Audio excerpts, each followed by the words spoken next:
രീതിയിൽ അഭ്യാസ പ്രകടനം നടത്തിയ വാഹനത്തിന്റെ ഉടമയ്ക്കെതിരെ നടപടി. സൈലൻസറിൽ കൂടി തീ പറത്തിയ വാഹനത്തിന്റെ ഉടമ മുഹമ്മദ് ഇർഫാന്റെ ലൈസൻസ് MVD 1 കൊല്ലത്തേക്ക് സസ്പെൻഡ് ചെയ്തിരിക്കുന്നു. AV ജയശങ്കറാണ് ചേരുന്നത് വിശദാംശങ്ങളുമായി.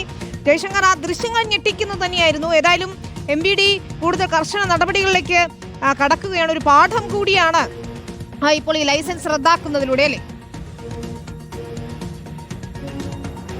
അതായത് കൊല്ലത്തെ തന്നെ വലിയ തോതിൽ ഞെട്ടിച്ച ഒരു സംഭവമായിരുന്നു. ഒരു കാറിൽ നിന്ന് ഇങ്ങനെ ആൾക്കൂട്ടത്തിനിടയിൽ തീ തുപ്പുന്നു.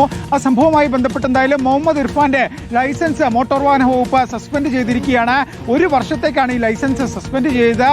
ഇന്ന് ഉച്ചയോടുകൂടി മുഹമ്മദ് ഇർഫാൻ മോട്ടോർ വാഹന വകുപ്പിന് മുന്നിൽ ഹാജരായി.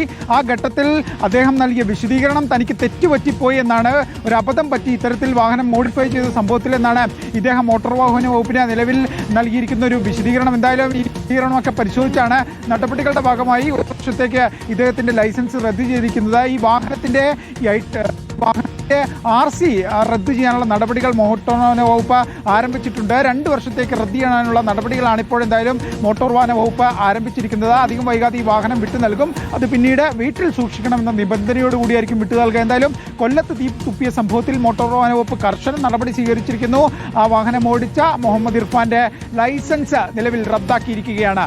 1 വർഷത്തേക്കാണ് ഈ ലൈസൻസ് സസ്പെൻഡ് ചെയ്തിരിക്കുന്നത്. ഇനി സമാനമായി ഇത്തരത്തിൽ മോഡിഫിക്കേഷനൊക്കെ നടത്തിയവർക്കെതിരെ കർശന നടപടി ഉണ്ടാകുമെന്നാണ് മോട്ടോർ വാഹന വകുപ്പ് പറയുന്നത്. എന്തായാലും മാധ്യമ വാർത്തകൾക്ക് പിന്നാലെയാണ് ഈ മോട്ടോർ വാഹന വകുപ്പ് ഈ വാഹനം കണ്ടെടുക്കുകയും ആ വാഹന ഉടമയെ കണ്ടെത്തി കഴിഞ്ഞ ദിവസം ഈ വാഹനം പൊളിക്കാനിരുന്ന സ്ഥലത്ത് നിന്ന് പിടിച്ചെടുത്ത് ഇപ്പോൾ നടപടി സ്വീകരിച്ചിരിക്കുന്നത്.